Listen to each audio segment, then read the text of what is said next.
Hello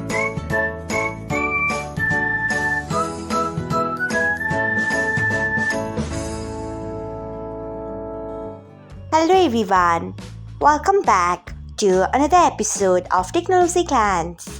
Today, in this video, I am going to guide you through how you can turn off Save to Device on Discord. So, let's get started. Firstly, open Discord app in your device. Next, tap on Settings icon. Then scroll until you find Chat. Next, tap on it. After that, you can see the option of Save to Device. Turn off it by tapping on it. So, this is how you can turn off Save to Device on Discord. Thanks for watching.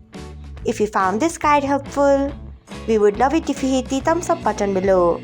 We upload great new tech tutorials like this one every day. So, do not forget to subscribe to our channel and hit the bell icon so that you'll never miss another update.